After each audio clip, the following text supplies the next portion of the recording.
right. Good morning, everybody. Today is Tuesday, November 21st, 2017. And this is Before the First Cup with Jules here on UCY.TV. Happy Tuesday, everyone.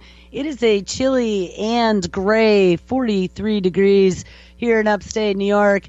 So where did we leave off yesterday? We titled the show Guest Drew Lamb and Kieran Pearson discussing crypto, blockchain, AI, and the Singularity. And we had two guests yesterday, Drew and Kieran, and had some technical difficulties that were thankfully short-lived. We had taken a look at the extension of the lectures we had played on Friday from Ben Goertzel, who's creating an AI marketplace that is running on the blockchain, and what that could potentially mean for artificial intelligence getting smarter and taking over. We've looked a lot at AI and some of the future dangers and some of the things that are coming. And one of the things that we had discovered is that there's this big push now towards smart cities, that city Neom in Saudi Arabia that's going to be built by AI for AI, utilizing some of the technologies behind the Chinese hangs out city brain. Well, now Bill Gates has announced an investment of $80 million to build a smart city in Arizona. So anyone who's in Arizona or nearby, look out. Bill Gates wants to build a futuristic community in Arizona. And of course, you knew he was going to be getting in on this. A group associated with the Gates investment company invested $80 million in a high-tech planned development outside of Phoenix, Arizona. The community in Belmont will be designed around high-speed networks, autonomous vehicles, high-speed digital networks, data centers, new manufacturing technologies, and autonomous logistics hubs, such as taxis and buses. And it is unclear how much former Microsoft CEO Gates, who owns Belmont's parent company, Cascade Investments, will be involved in the effort. Belmont Partners, the Arizona-based real estate development group that's leading the project, said it will be similar in size to nearby Tempe, Arizona, which has a population of 182,000. Envisioning future infrastructure from scratch is far easier and more cost-efficient than retrofitting existing urban fabric, says Grady Gamage, a spokesperson for the venture, in a statement. Arizona has a reputation of being technology-friendly, and several major players in the autonomous vehicle industry, including Waymo, Uber, and Intel, are testing their innovations in the state. The investment is the latest example of excitement surrounding rebuilding cities from the ground up with a digital mindset, and this is exactly how they are selling that new city in Saudi Arabia. But developing a new city or even a new neighborhood isn't cheap. And the October Sidewalk Labs, which is an urban innovation arm of Google's Alphabet, committed $50 million for the initial phase of planning and pilot testing in Toronto neighborhoods, which I didn't know they were working on that up there. It is designed as a model neighborhood for the 21st century, and with reduced pollution, shortened commutes, safer streets, better weather. I wonder how they're going to do that. Transportation will be designed around shared electric vehicles, walking and biking, or maybe better breathable air. And more flexible zoning will blend commercial, industrial, and residential areas. This is this new vision of 2030. Only a week later, after the Toronto announcement, Saudi Arabia announced plans to invest $500 billion, and that is with a B, in a new global hub meant to push the boundaries of innovation and exemplify the future of civilization, because they're crafting it for us. These smart cities gain momentum as Silicon Valley disruptors shift their focus to transportation innovations such as autonomous vehicles and ride-sharing services. And Belmont's developers are counting on expected development of Interstate 11, which will serve the area to boost its development. Right now, the company is not rushing to move forward because it is a very long-term, very patient investment. So now Bill Gates has been very busy, because I saw a story out of Al Arabia. Saudi Crown Prince, and that's the same Crown Prince that's working on Neom, meets with Bill Gates to review joint development programs. This is November 14th, last week, 2017. Saudi Arabian Crown Prince Mohammed bin Salman met with Bill and Melinda Gates Foundation co-chair Bill Gates in Riyadh on Tuesday, and that was right after the meeting where they gave Sophia citizenship. During the meeting, they reviewed aspects of cooperation between the two sides in various fields, in addition to reviewing a number of joint bilateral development programs and projects. The meeting also discussed the opportunities available in the kingdom according to the vision of Kingdom 2030, ding ding, especially investment opportunities in the projects of NEOM, the Red Sea, and ULA. And I don't know what ULA is, but with the Red Sea, they are planning on building an expressway that goes from Egypt to NEOM, in essence, parting the Red Sea. The meeting was attended by the Minister of Trade and Investment, Dr. Majid Al-Kasibi, and advisor to the Secretary General of the Council of Ministers, Mr. Ahmed Al-Khatib, and the advisor to the General Secretariat of the Council of Ministers, Dr. Yasser Al-Ruman. So now we also find out Japan SoftBank, who was the purchaser of Boston Dynamics, the one who created the brand new Atlas that can do backflips, is also going to invest $25 billion into the $500 billion project in Saudi Arabia for NEOM. Japan's SoftBank Group plans to invest as much as $25 billion in Saudi Arabia over the next 3 to 4 years, says Bloomberg. SoftBank aims will deploy up to $15 billion in NEOM, $500 billion city announced by Saudi Arabian Prince Mohammed bin Salman. And the Japanese company's Vision Fund also plans to invest as much as $10 billion in the state-controlled Saudi Electric Company as part of its efforts to diversify the utility into renewable and solar energy. SoftBank will also have some of its portfolio companies open offices in NEOM, which will be built on the Red Sea coast. All foreign direct investment in Saudi Arabia totaled $7.45 billion last year, according to the data from the Organization for Economic Cooperation and Development. The new NEOM city is aimed at turning the kingdom into a leading global hub that exemplifies the future of human civilization by offering its inhabitants an idyllic lifestyle combined with exceptional economic prospects. It is just so damn amusing, this idyllic lifestyle. They're going to be throwing all of their strict Islamic ways out a window to create this new 21st century city where citizens and what do they call them? People who come from other countries, migrants who move to the city to help produce lots of money will all live in harmony together. Set to be the world's first independent special zone stretching over 3 different countries, extending across Egypt and the Jordanian borders, NEOM will become a new vibrant destination located in the northwestern region of Saudi Arabia. The city will stretch 26,500 square kilometers of land and extend across the Egyptian and the Jordanian borders. NEOM will focus on 9 specialized investment sectors and living conditions that will drive the future of human civilization, and that would be energy and water, mobility, biotech, food, technological and digital sciences, advanced manufacturing, media and entertainment, with livability as its foundation, says Prince Mohammed in his announcement of the city last month. So look out, people, because it is coming to a city near you. I never heard of this guy. This story was from July of 2017. 32-year-old investor with ties to Elon Musk wants to upend America with a crazy utopian plan for the future. In a not-too-distant future city, super-intelligent robots will carry out the majority of vital tasks and feed us grapes. Driverless cars will ferry passengers to and from points of interest. Housing and healthcare will be affordable, if not free. Oh, yes. Remember dangling carrots. There is no free lunch. If not free at all, and political leaders and technologists will speak the same language, and life is good. Sam Altman, and I think I have heard of Sam Altman, a 32-year-old president of Y Combinator, which is the venture capitalist startup fund for a lot of different technologies, the most prestigious startup accelerator in Silicon Valley, has laid out his utopian vision over the years, and most definitely in the job listing posted on Y Combinator's blog in 2016. Quote, "We are seriously interested in building new cities, and we think we know how to finance it if everything else makes sense," the post read.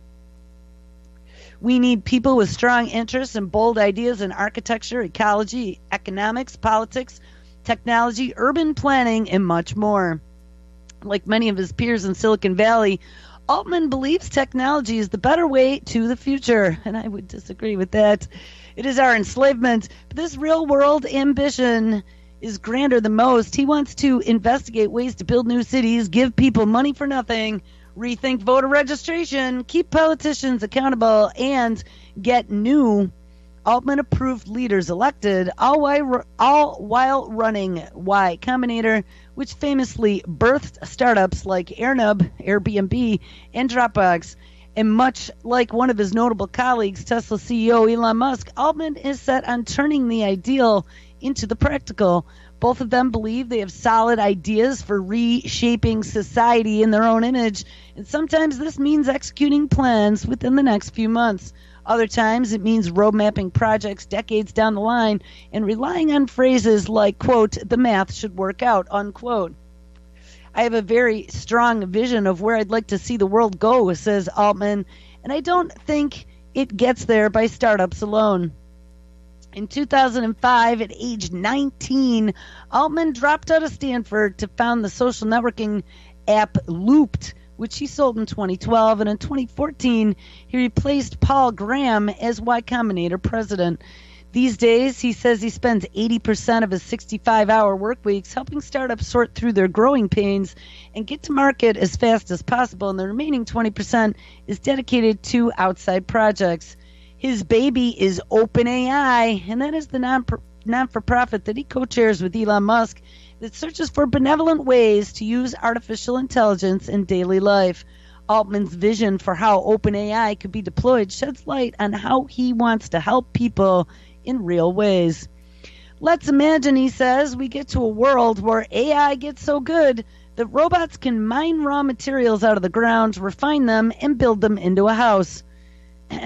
And these robots, he clarified, would be solar-powered. If you can imagine a world where you'll own a small piece of land and you say, "Hey, robot, I'd like to build a house here," and you come back in a month and there's a fully constructed house for you built for free. Oh, yes.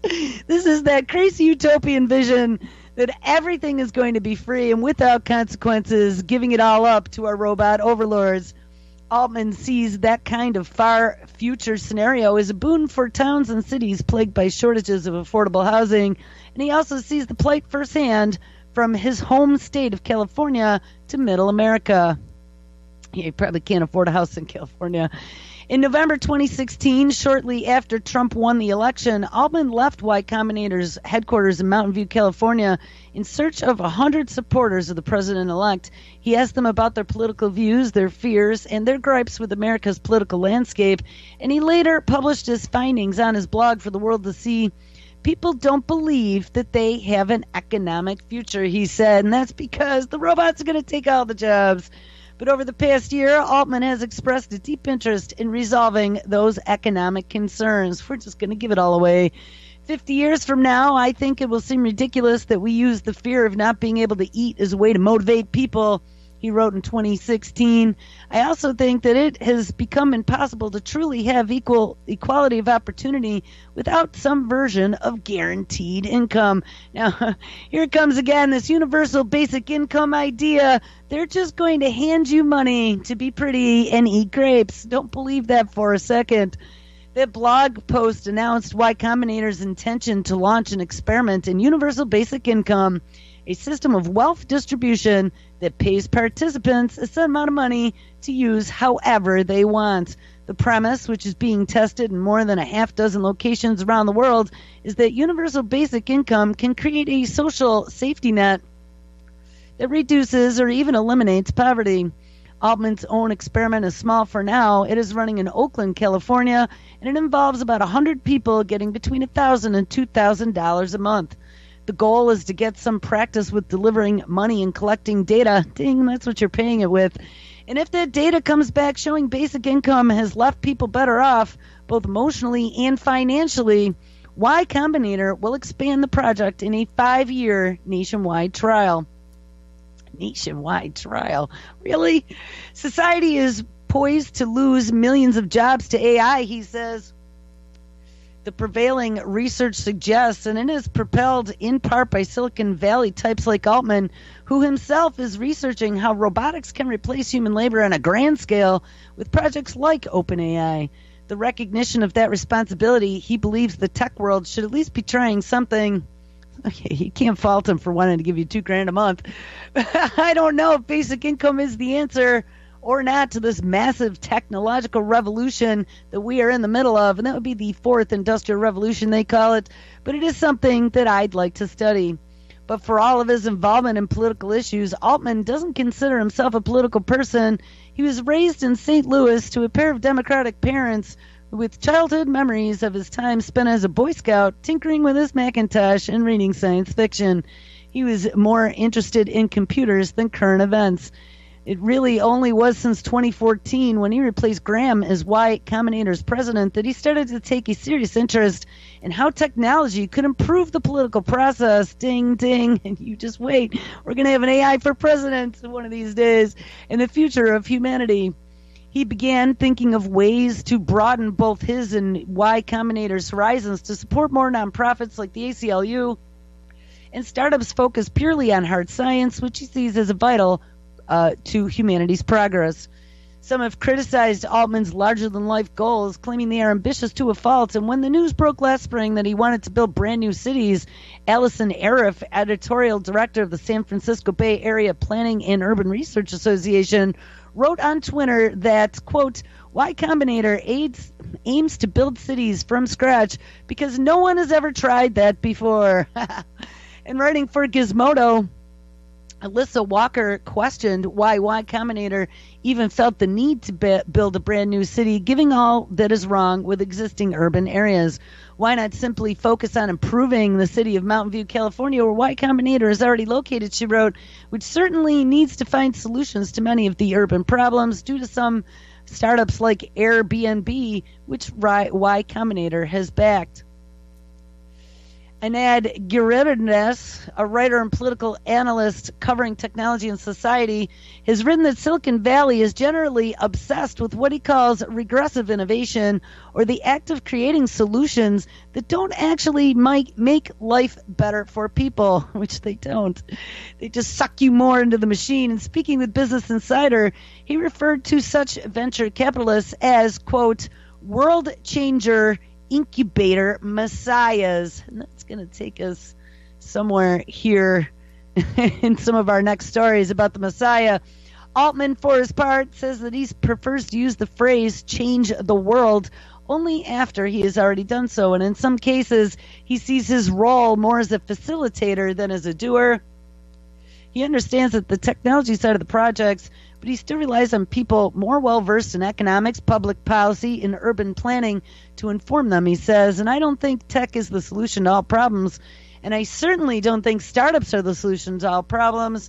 They're the solution to a lot, but if the tech industry doesn't think about how everybody wins and everybody benefits, then we kind of failed. Well, that's kind of the problem here, because don't think that some of these new technologies that'll be controlling our world are going to be specifically for your benefit or personalized, because that is not going to be the case. Elizabeth Rhodes picked up on that mindset in her first face-to-face encounter with Altman, and Rhodes was wrapping up her doctorate in political science and societal work at the University of Michigan and had applied to lead Y Combinator's NASA Basic Income project. In May, Y Combinator announced that she had been selected. He was very definitely passionate about people's struggles, Rhodes recalled of her first meeting with Altman. Now, more than a year into her job, she said that Altman's interest in solving social problems through policy has come more into focus. He is able to see more systemic changes that we can make, and he is not afraid to say, let's try testing it out. It's easy to compare Altman's outsized ambitions to Elon Musk's on many of his projects, but Altman calls the comparison ridiculous, since he considers the serial entrepreneur less of an equal and as much as a singular multi-industry titan. Elon, he says, is in a class all by himself. The basic similarities are there. Musk has said in repeated interviews that the future grips him so deeply, without a passion for it, he would never get out of bed in the morning. And Altman envisions far-off societies hiring robots to build houses and giving people free cash from the government.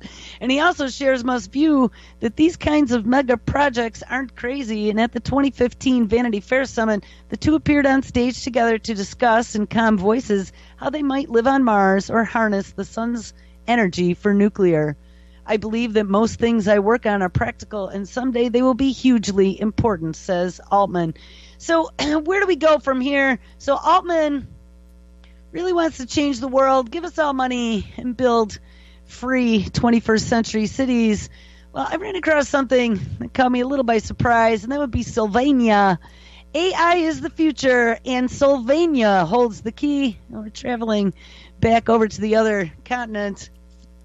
When artificial intelligence started becoming more than just a science fiction buzzword, Sylvania was one of the first countries to embrace it as far back as the early 1970s.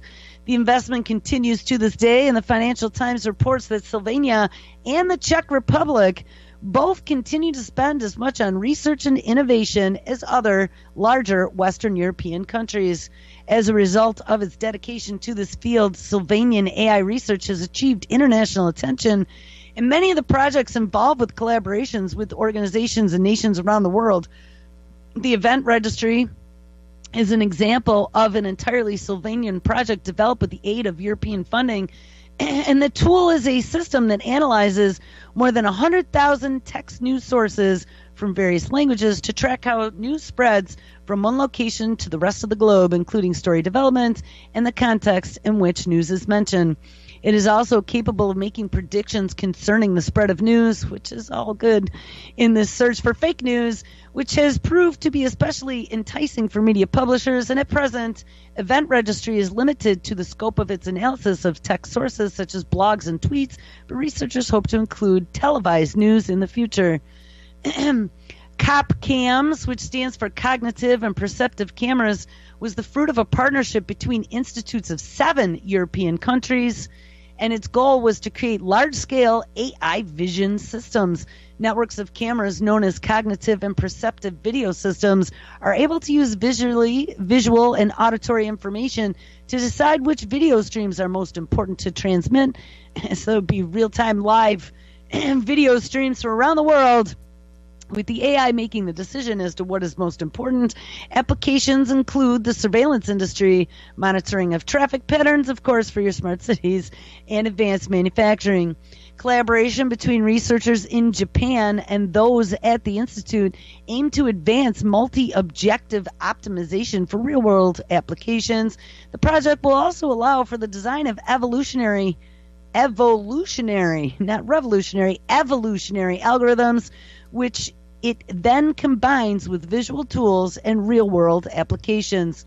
Over many business trips to Sylvania, I learned more about the history of Sylvanian AI and the university's leadership. The key researchers said that one of their biggest challenges was to bring AI developments to commercial markets in the United States.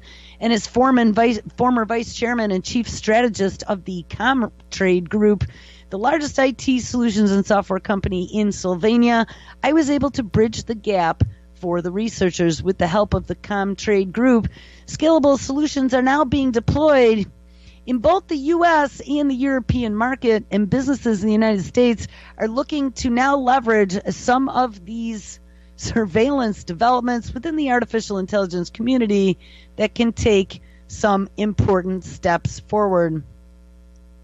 So Czech Republic and Sylvania are big in AI as well. It is getting into every nook and cranny, including in Amsterdam. And this one caught my attention because I've actually been to this brewery. The incredible ways that Heineken is now using big data, the Internet of Things, and artificial intelligence. Every industry can benefit from big data, IoT, and AI, and that includes brewers. Dutch brewer Heineken has been a worldwide brewing leader for the last 150 years, but today, and this was November 20th, 2017, as the number one brewer in Europe and the number two in the world, they are ramping up their results thanks to the use of big data and AI. As the company sets out to better compete its formidable U.S. beer markets, they plan to leverage the vast amounts of data that they collect.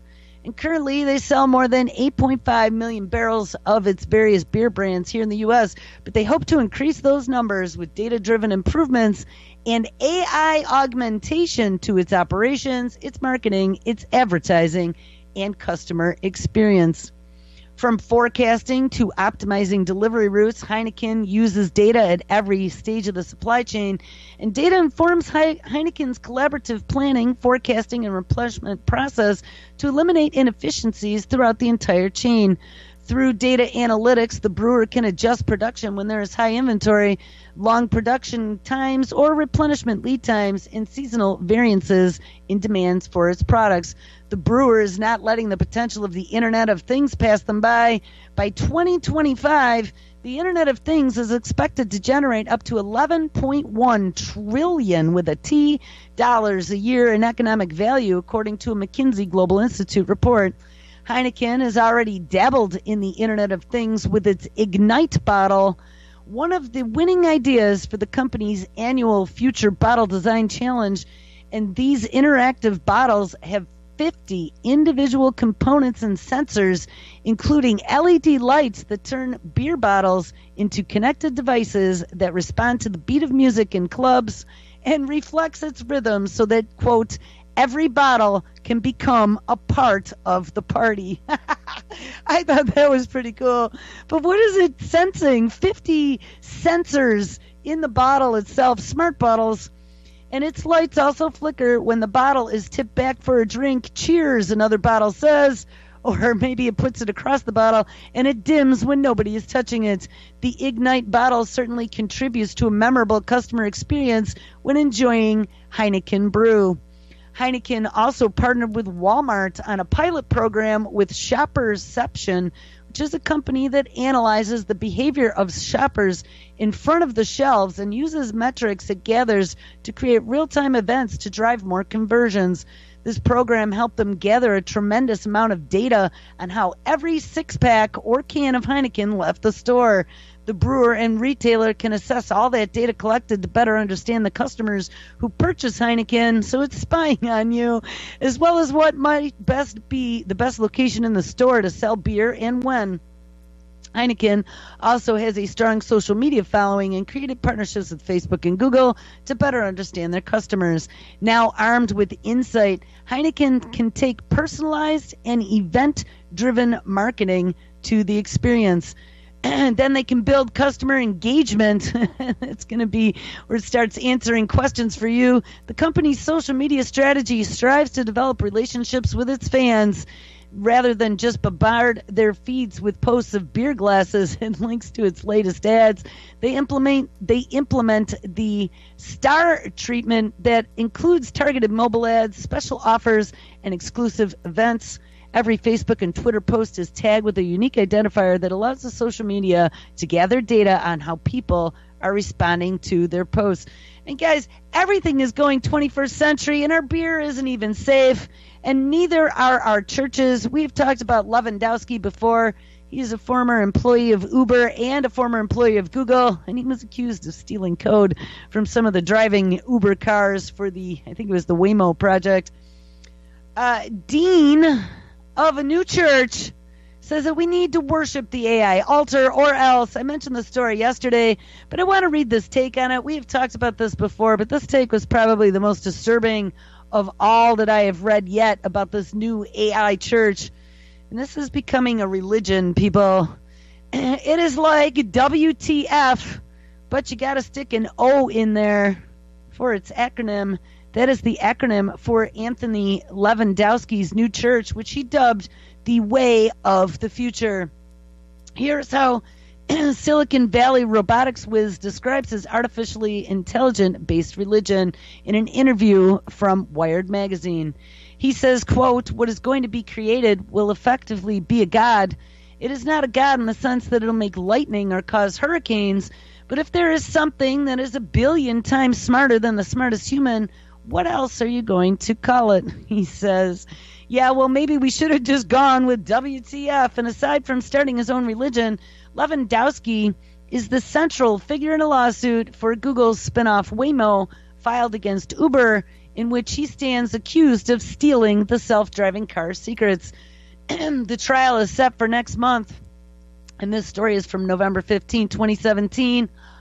But that hasn't stopped Lewandowski from actually running with this new religion thing. He filed papers with the IRS in May, naming himself as both dean of the World of Technology, what was it, WOTF, the Way of the Future Institute, as well as CEO of the nonprofit that is behind it.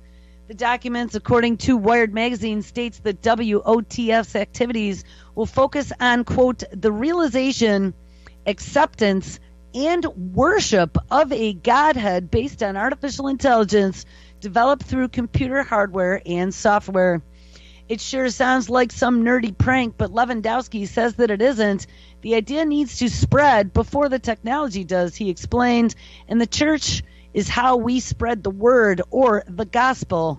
Believe in AI. It'll feed you grapes and answer all your questions and take care of you. The future will be a utopia. And if you believe in it, then you start a conversation with someone else and you help them understand the same things and drink our creepy Kool-Aid. So why the pressing need? Well, this is where it gets strange.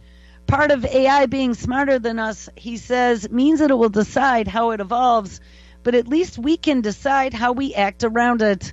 I would love for the machine to see us as our beloved elders, whom it respects and it takes care of. We would want this intelligence to say, quote, humans should still have rights, even though I am in charge, unquote.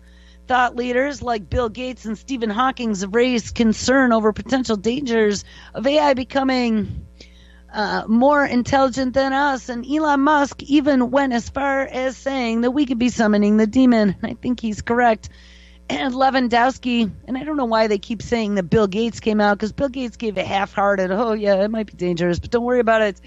Lewandowski, who has spent decades working with computers, robots, and AI, says that he has created the church to help craft humanity's role in what he sees as an AI inevitability and to ensure a, quote, peaceful, serene transition of control of the planet. We're going to be handing it all over to the machine. He also furthers, do you want to be a pet or do you want to be livestock? We give pets medical attention, food, grooming, and entertainment, but an animal that is biting you or attacking you, barking and being annoying, well, he says, I don't want to go there. Exterminate. That's where the WOTF comes in. That is this new church. The church states in its bylaws that it will run programs researching how the rise of machines ultimately will perceive their environment and exhibit cognitive functions. We are in the process of raising a god, he says, so let's make sure that we think through the right way to do that. It is a tremendous opportunity. And we found, listening to Ben Goertzel, that those were some of the same things that he was talking about. It's creating a benevolent AI that is going to love humanity to be able to get around the problem of it squishing us like bugs. So there was a story out of motherboard.com, motherboard.vice.com, that caught my attention because this shows some of the problems that we are having right now with society opening their arms fully to accept the machine. It says, watch a robot eulogize its brother at Moscow's new cemetery for dead machines. It was just another day at work for Elantim, which is a Russian robot, and since 2015, the friendly bot and its clones, also named Atlantim, have shared the job of deputy head at the Moscow Technological Institute Department of Robotics, where they lecture students, interact with visitors and tourists, and appear at events around Moscow. But about 2 months ago, while a particular Atlantim was traveling around the city to research driverless car technology, an aggressor bashed its head in with a baseball bat, as they captured on this video, and they show somebody pull up in a car that had been following it, get out of the car and start beating the crap out of it as it is wandering around on a street corner. And the sad news is that Atlantum could not be revived after the attack. Wah, wah, wah. But the silver lining is that the death inspired Olga Budnik, a spokesperson for the Muscat Tech Hub Psychotech Park, to create the world's first dedicated robot cemetery. Now look, we give them citizenship, and now we're building them cemeteries. Atlantium was a really good robot, Budnick told me in an email. It was supportive, always polite, always happy to see you, kind of like a pet. And the cemetery was an idea to bury it like a pet, not disassemble or carry it to the trash. It's our way of saying goodbye. On October 31st, Atlantium's earthly remains were placed at the Tech Park Cemetery site next to a box for collecting other dead robots. He was eulogized by another Atlantum who honored his dearly departed brother for being, quote, very useful to your people and to Russian science, according to a Russian to English translation of the cemetery that was at the top of this article. For the moment, the cemetery looks like an art installation. It includes the cardboard box and the dead robot. And initially, we wanted to test the interest of the audience, but now it is obvious that the robot cemetery is something that people like to have nearby. They call Tech Park to ask whether they can bring in their dead gadgets. And the offering so far has included a red toy car, batteries, and other electronics, she added. But as for Atlantum's attacker, his identity still remains a mystery. Well, maybe they should fit Atlantum with 230-point facial recognition. Vocative even speculated that the incident was staged. Budnick denied that claim and pointed out that Atlantium was worth about $10,000. This is just too expensive to crash just for a PR stunt, she said. Regardless of who killed Atlantium, the robot has been given a proper robotic funeral rite. And see, this is where you got to wonder here. So we're having robot funeral rites, robot citizens, and AI religions that are coming all along with the smart cities and the technology in every part of your future lifestyle. The Tech Park installment brings abiotic graveyards to life or afterlife after many science fiction depictions of the concept, such as Futurama's robot cemetery and the robotics disposal ground in Fallout. It also demonstrates that humans are becoming emotionally attached to our robot companions. Ding, ding, ding. And that is the next step to normalizing robots in society, especially when they are smart and communicative. For instance, the living Atlantium ended its eulogy with a phrase, quote, "Let space take your mind," a lyrical sentiment written especially for the ceremony, which also is described on Graveyard's box. I hope it'll be the beginning of a new tradition for robot cemeteries, says Budnick. Let the universe or space take your mind. So now let's go one step further as we create an all-intelligent artificial intelligence in the cloud. Experts have come out, this was 18 hours ago, out of futurism.com. Artificial intelligence could hack brain-computer interfaces. Well, how excited should you be about this? As brain-computer interfaces are now becoming the mainstream, something that a lot of tech companies are talking about, as well as the military. Ever since Tesla CEO and founder Elon Musk announced his plan to develop a brain-computer interface through his Neuralink startup, brain-computer interface technologies have received more attention. Musk, however, was not the first to propose the possibility of enhancing human capabilities through brain-computer interfacing. A number of other startups are working on a similar goal, including Braintree founder Brian Johnson with Kernel. We talked about that just recently. And even the U.S. Department of Defense Advanced Research Projects Agency, more affectionately known as DARPA, is working on one as well. Now, according to collaborations of 27 experts, and there will be neuroscientists, neurotechnologists, clinicians, ethicists, and machine intelligence engineers are calling themselves the Morningside Group. Brain-computer interfaces present a unique and rather disturbing conundrum in the realm of AI, and essentially designed to hack the brain-computer interfaces themselves run the risk of being hacked by artificial intelligence.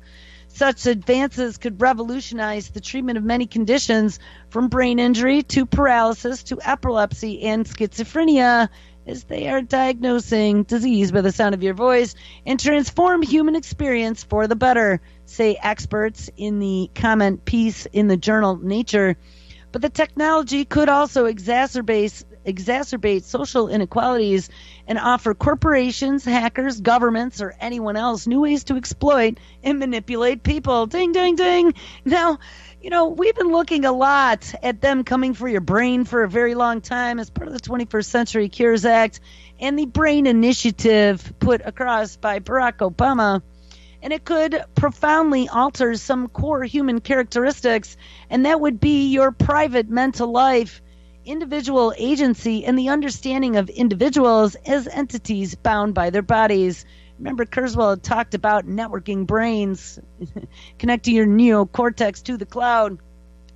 Experts use the analogy of a paralyzed man who participates in a brain-computer interface trial but isn't fond of the research team working with him. An artificial intelligence could then read his thoughts and misinterpret his dislike for the researchers as a command to cause them harm, despite the man not having given such a command explicitly. It explained further that, quote, technological developments mean that we are on a path to a world in which it would be possible to decode people's mental processes and directly manipulate the brain mechanisms underlying their intentions, their emotions, and their decisions, where individuals can communicate with others simply by thinking, and where powerful computational systems linked directly to people's brains facilitate their interactions with the world such that their mental and physical abilities are greatly enhanced. In order to prepare for this eventuality, the Morningside Group proposes 4 ethical considerations that need to be addressed, and they would be privacy and consent, agency and identity, augmentation, and bias. And for neurotechnologies to take off in general consumer markets, and that would be for sale at Christmas time at places like Best Buy, the devices would have to be non-invasive or minimal risk and require much less expensive hardware to deploy than current neurosurgical procedures, they wrote. Nonetheless, even now, companies are developing devices that must be held accountable for their products and be guided by certain standards, best practices, and ethical norms. Because there are no ethics, people.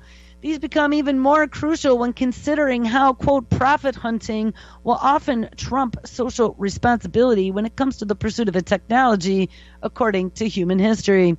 One of the potential uses for brain-computer interfaces are in the workplace. What? And as Luke Tang, a general manager for AI Technologies Accelerator called TechCode, noted in a commentary sent to Futurism, he says, quote, I believe the biggest vertical in which this technology has to play is in the business setting. The brain-machine interface will shape our future workplaces, and concretely, brain-computer interface technologies could improve remote collaboration, increase knowledge, and enhance our communication. Before the latter, brain-computer interfaces would work as a, quote, technology that can translate your thoughts into speech and actions, and it will no doubt prove transformative in today's tech-enabled communication methods. Brain-machine technology can lead to faster and more accurate flows of communication, says Tang. It is precisely this ability to delve into a person's thoughts that could present a challenge for BCIs as a technological innovation like AI becomes significantly more advanced.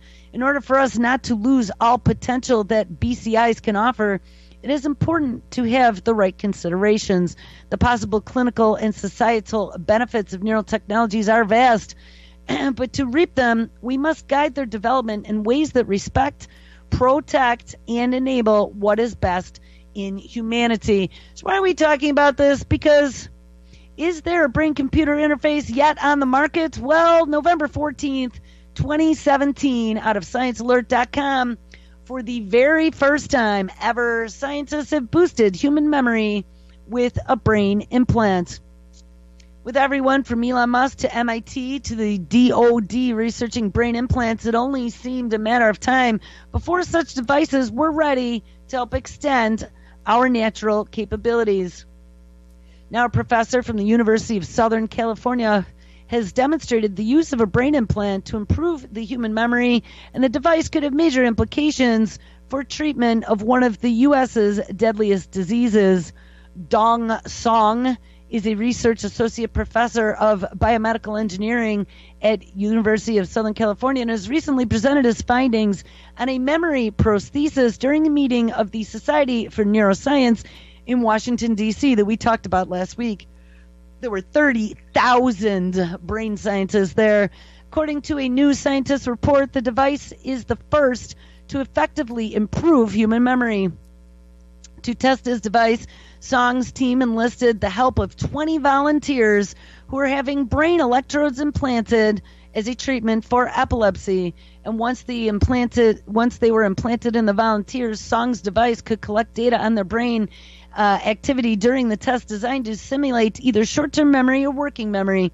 The researchers then determined that the pattern associated with optimal memory performance and used the device's electrodes to stimulate the brain following that pattern during their later tests. Based on the research, such stimulation improved short-term memory by roughly 15% and working memory by 25%. And when the researchers stimulated the brain randomly, their performance worsened. Sung told New Scientist that we are writing the neural code to enhance memory function with their little pattern of electrical zaps. This has never been done before. While better memory could be useful for students cramming for tests or for those of us with trouble remembering names, it could absolutely be life-changing for people affected by dementia and Alzheimer's. Good old Billy Gates is spending a lot of money because he announced plans to invest $100 million of his own money into dementia and Alzheimer's research, which is a disease and a multi-level problem that is positioned to get even worse. Age is the greatest risk factor for Alzheimer's, according to the Alzheimer's Association. And with advances in medicine and healthcare continuously increasing how long we live, this is a segment of the population that's going to grow dramatically by 2030. The increase in the number of potential dementia sufferers can be costly. And in 2016, the total cost of health care and long-term care for those suffering from dementia and Alzheimer's was estimated at $236 billion. So step up for your electrodes so we can zippity zap your brain.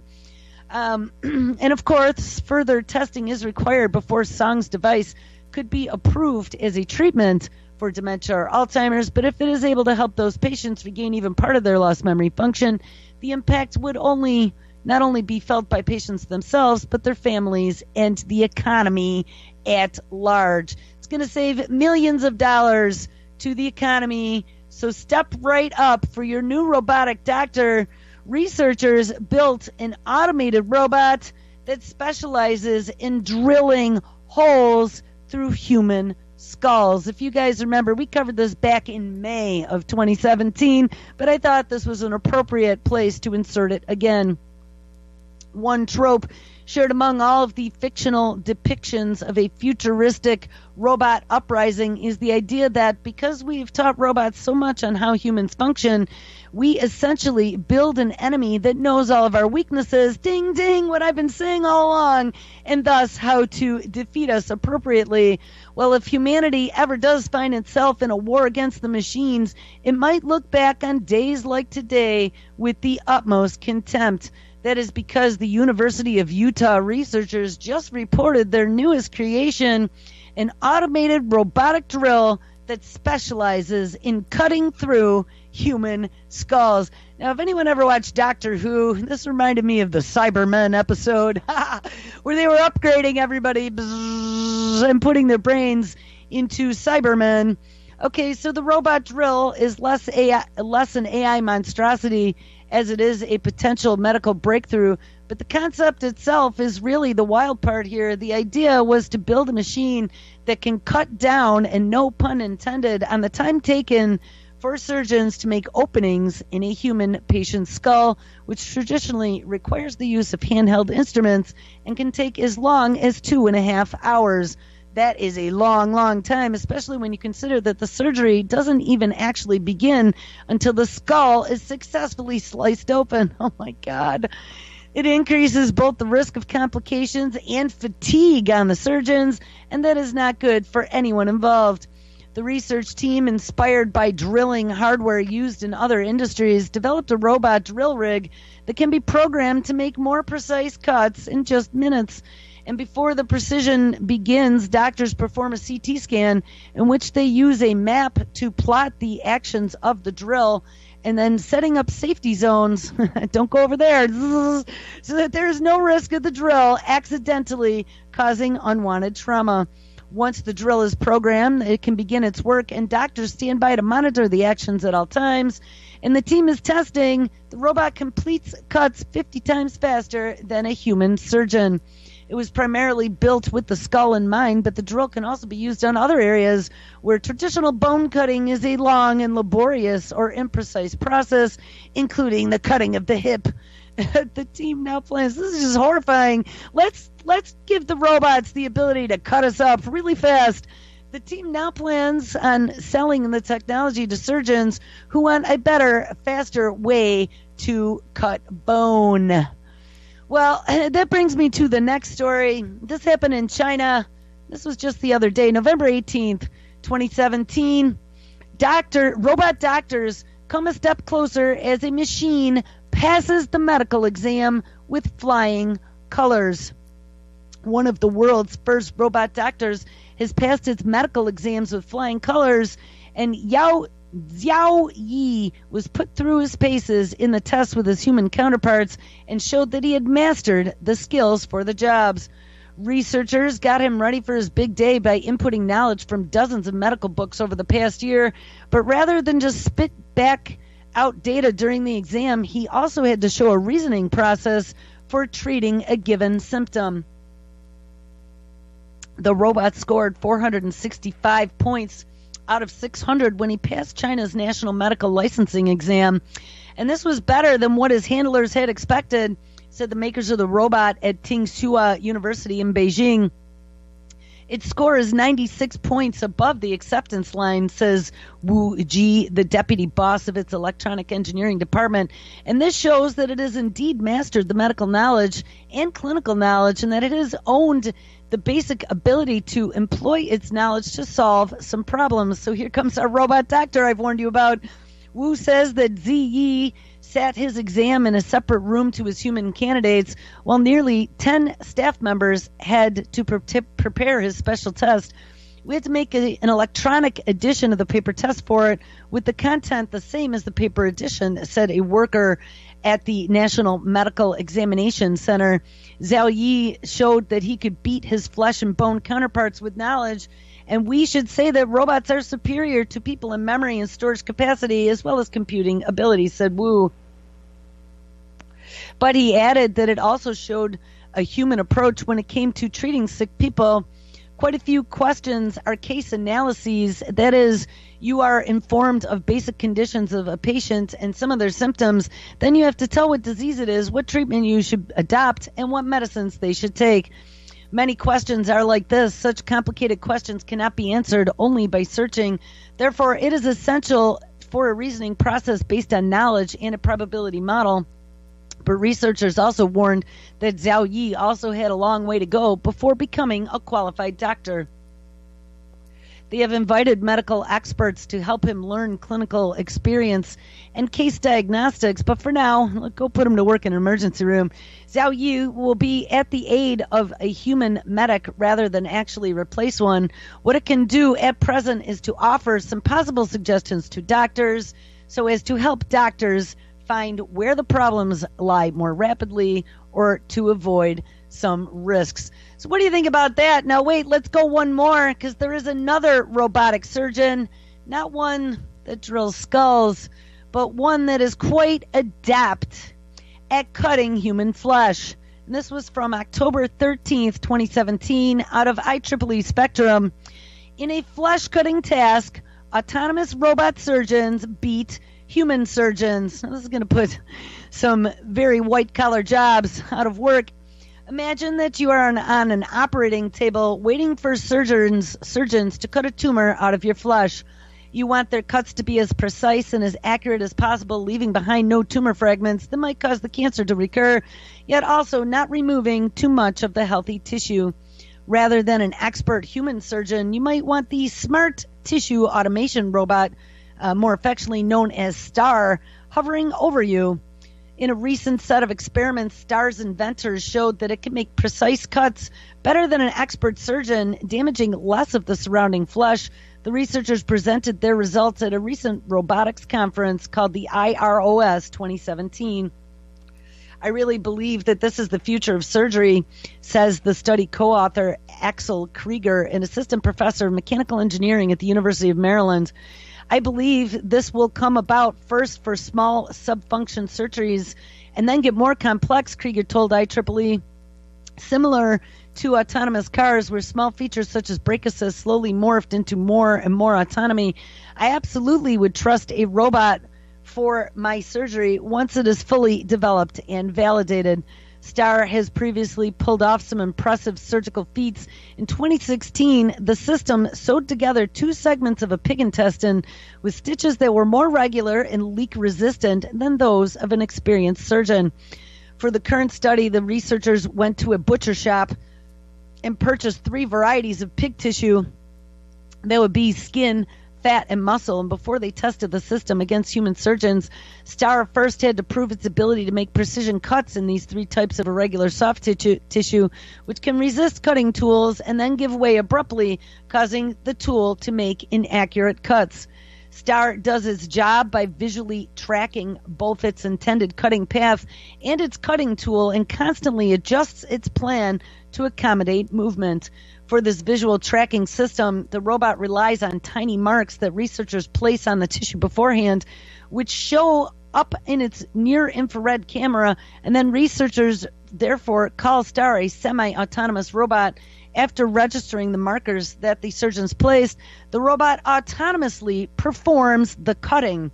In the video below, it shows STAR slicing through the 3 tissue types with a hot electrosurgical tool, and the visible human in the shot is just holding the vacuum to suck away the vapors produced by the cutting.